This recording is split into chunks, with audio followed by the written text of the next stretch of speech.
This is our final course project, and we watched the movie Enron, the Smartest Guys in the Room. And my name is Abby. And I'm Kate. I am Mason. And I'm Jack Parkinson. The Smartest Guys in the Room is a documentary that highlights the rise and fall of the Enron Corporation, a company that was once considered one of the most innovative in the United States. The documentary shows how Enron's top executives engaged in fraud, altering and hiding financial statements to appear extremely profitable. These fraudulent practices were done to hide the company's debt and increase its stock price. The documentary exposes how it was done and the moral and financial impact it had on thousands of investors and employees. This is a quick summary of the movie that we watched, and I think it's super important and insightful and talks a little bit more about the reasons that we think the ethical issues occur. In August of 2000, Enron stocks reached a price of $90.75, giving the energy company a market cap of nearly $70 billion. This made Enron the seventh largest publicly traded company in the U.S. at the time. The lights would never shine so bright again, however, and darkness was on the horizon. As the dot-com bubble burst and competition in the energy trading world increased, profits declined, and the pressure from shareholders began to build. With founder Ken Lay, CFO Andy Fasto, and COO CEO Jeffrey Skilling at the helm, Enron began to execute questionable accounting practices to mask the company's deteriorating value. Enron employed mark-to-market accounting, a technique used to include future gains from contracts into current income statements, combined with the practice of discarding poor-performing assets to special-purpose entities, hiding significant losses to create the illusion of stable, growing profits.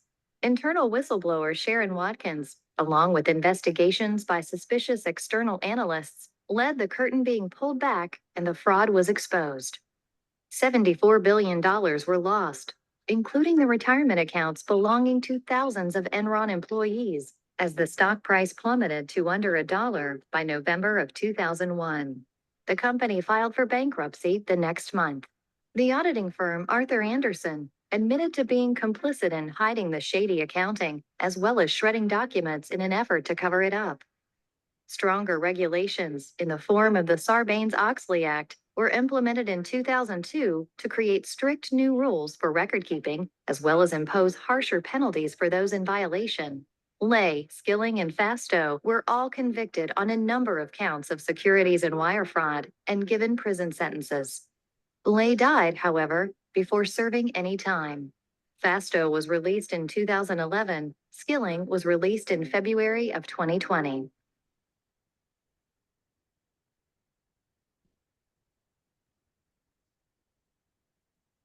In August of 2000, August of 2000, Watch it again.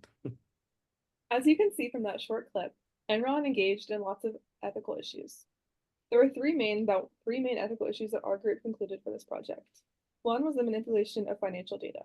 As you can see, they did mark-to-market accounting as their accounting process. This can be defined as adjusting the value of an asset to reflect its value as determined by the current market conditions. Another ethical issue that they embarked on was a lack of transparency. They could not provide a balance sheet when asked during trial and asked by investors. The third ethical issue was the reckless pursuit of personal gain at others' expense, especially employees, investors, and the public. The company culture was exposed as selfish by auditors of Arthur Andersen, who engaged in inadequate regulatory oversight. This led to Enron's bankruptcy, massive job loss, and the end of Arthur Andersen. This was an extremely eye-opening trial, not only for the public, but also for other corporations, as they realized who engaged in compliant company morals and who engaged in inadequate company morals. The trial was considered one of the biggest trials of the century. Lay and Skilling were charged with conspiracy and securities fraud, wires fraud, making false statements to auditors, and insider trading. The trial began in 2006, and the prosecutor argued that Lay and Skilling were lying to investors and employees about the state of the company's current financial health. The defense made the argument that they were unaware of the extent of the fraud and blamed Enron's collapse on the current market conditions. The prosecution saw right through Lay and Skilling's lies, as they were charged with multiple counts of fraud and insider trading. Skillings was sentenced to 24 years and 4 months in prison, but only served 14 years due to good behavior, and Lay died of a heart attack prior to sentencing, so he was never officially sentenced. This brings us into our thesis. While Enron's executive team acted in their best interest, they hurt thousands of people's lives in the process. Under utilitarianism, we look at everyone's happiness and pain equally. Therefore, Enron's financial fraud in a utilitarian lens is morally wrong. The Enron scandal violated ethics in many ways. They led millions of people to believe their stock prices kept increasing when they were actually in $30 billion of debt. The price of Enron's shares went from $90.75 at its peak to 26 cents in bankruptcy. From the beginning, they never had a balance sheet to show, even when people were curious about how their stock prices were doing so well. Utilitarianism focuses on maximizing happiness, and a utilitarian explains moral action as evaluating actions based on the consequences and then picking the action to maximize overall happiness. For a while, all of the investors and employees were blinded and thought they were making so much money, which was ultimately making them happy. Enron's actions brought short-term happiness to everyone, but in the end, nobody ended up happy. Through utilitarianism, Enron's actions were very clearly unethical and ended up making millions of people unhappy. It could be said that they were taking an act utilitarianism approach, which says that an action is right when it maximizes the total happiness in the world, making the most people happy. Sometimes it's thought to be too demanding. This could be argued that they were taking this approach because the unethical actions this company was taking was overall maximizing the happiness for a period of time. But was it morally ethical to do this? No. Act utilitarianism also has a view of wanting pleasure over pain, which is why they preach overall happiness and want it to be equal in the world. That being said, they ended up with more people in pain, and there was no justification for all the unethical things this company did. Enron was blinded by all the money, and they were sinking their own lifeboat and still claimed that they weren't doing anything wrong. They were lying to so many people, employees and stakeholders, that everything was fine, but they were putting themselves first and trying to make themselves even more money. So this honestly was showing anti-utilitarianism, because in the end, nobody was happy, and the executives were just extremely selfish and inconsiderate towards everyone they were affecting. When looking through a utilitarian lens, we can see that Enron's executive team is morally wrong because the amount of pain caused by the fraud outweighs the happiness created. An example of this is Enron's venture into India. They use mark-to-market accounting. As we know, Enron is a company that sells energy to markets worldwide. They saw India as an opportunity to tap into oil that other worldwide producers have not yet acknowledged. Most of the big companies have decided to stay away from India because it is known to be a sketchy market. They decided to purchase a massive plot of land to build a big oil plant. During the building of this oil plant, they used mark-to-market accounting to account for the oil that would be sold in the future, but the plant wasn't operational. When in reality, they haven't even found any oil yet. This artificially inflated the balance sheets to show that they were making more money in India, but when actually taking a look at the company's financials, they were losing millions and millions of dollars. The balance sheets being inflated caused the outside world to believe that Enron was thriving in India. This shows that Enron was looking out for themselves more than the stakeholders. This is a great example to show how under a utilitarian lens, Enron's executive team was morally wrong because they were causing pains to thousands of people, while the only people gaining happiness was the executive team.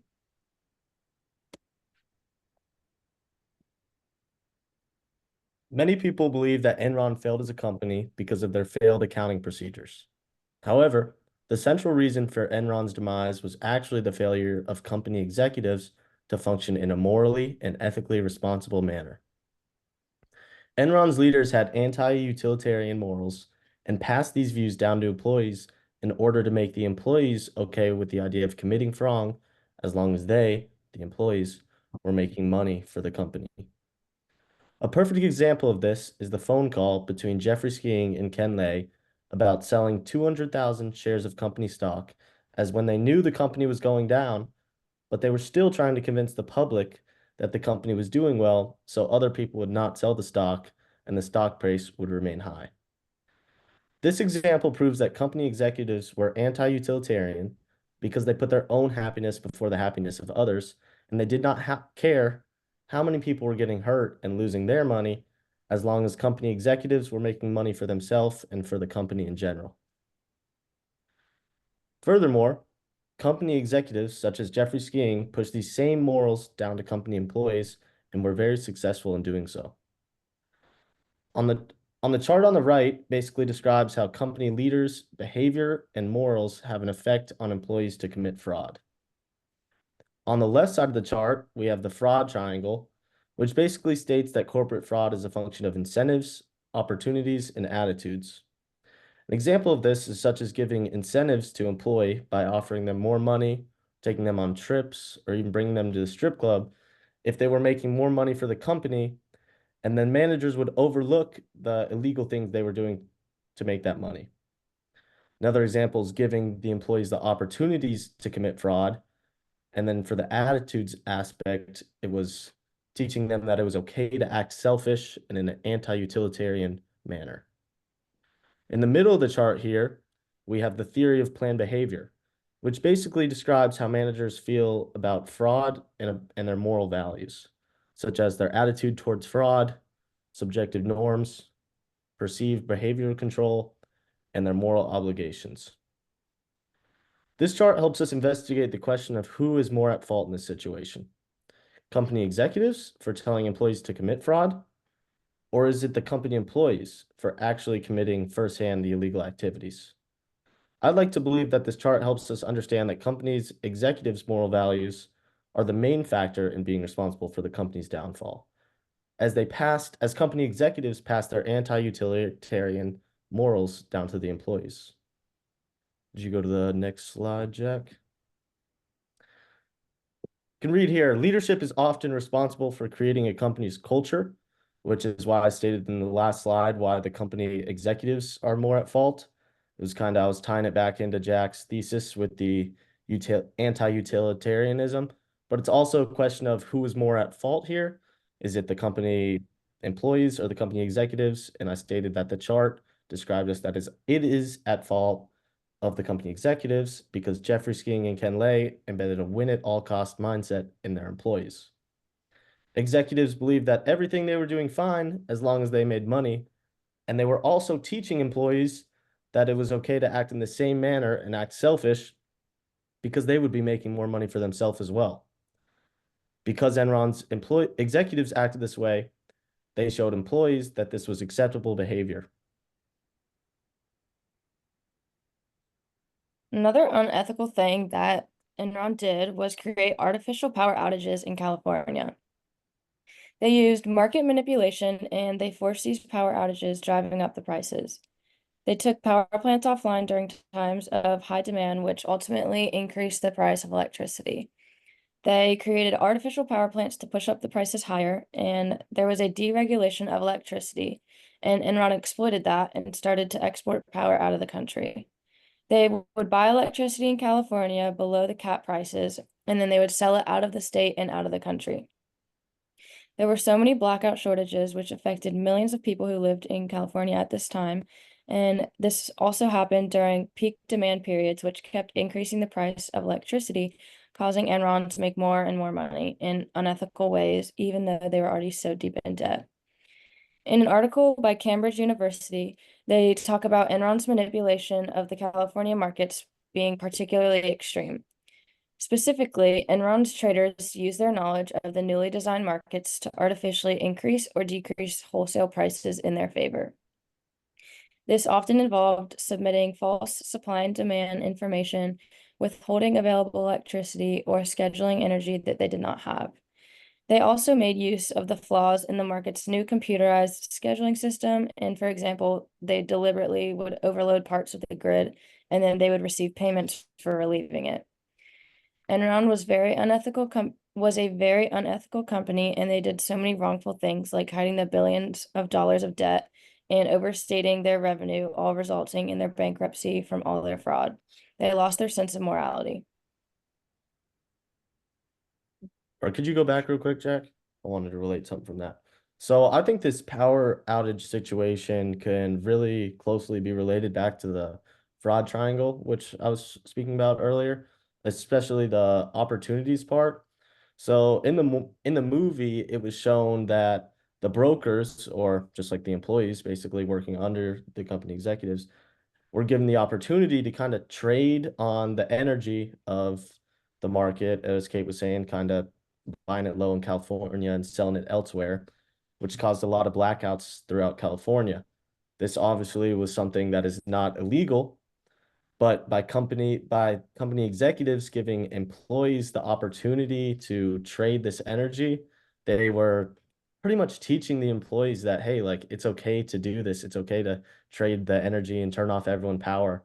I know those people might not have power, and you know that too, because the employees were actually calling the power companies to tell them like, hey, we might need you to turn it off, which is clearly illegal and immoral.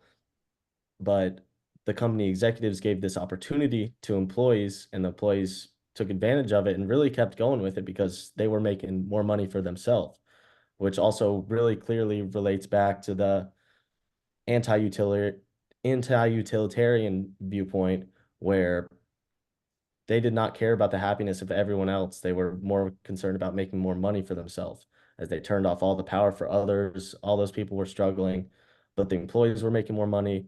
The company was making more money. And that's really all they cared about, was acting in that selfish, anti-utilitarian moral from the fraud triangle. They also weren't just given the opportunity, but executives were like telling them to do these things instead of just giving them the opportunity. They were encouraging it by bonuses and paychecks. Yeah, exact. Awesome, Jack. I'm glad you brought that up, which brings that also back to the incentives part, which is giving them all that extra money. And as shown in the movie as well, like they had these glorified trips that they would go on, where it was like, oh, they're legendary because Jeffrey Skiing is such a risk taker. He's going to go off on these whatever dirt bike rides in Mexico and whatever. And the employees obviously really wanted to be a part of that close clique. And if they did illegal activity and were making the company money, then they were invited on these kind of trips and given more money. So they wanted to do that, which is kind of something that the executives were doing to kind of force or pressure these employees into doing that. All right, and then here are just some fast facts about Enron. The executives were accused of being one of the biggest accounting frauds in history. And at one point, they were valued at $70 billion while also being in $30 billion in debt. And this was without the public knowing, the investors, and literally everybody. Jeffrey Skilling resigned right before the company went down, which was funny because he thought he could get away without any harm to him. Arthur Anderson, they shredded 1 ton of files from Enron, and then they were found guilty of illegally destroying documents relevant to the SEC investigation. And Arthur Anderson then shut down 25. Oops. We go back really quick. 25,000 jobs were lost, and Enron used special purpose vehicles to hide debt and toxic assets from investors and creditors. $2 billion in pension savings and $1.2 billion in retirement funds was lost, and many people lost everything they had because of the selfishness of the executives.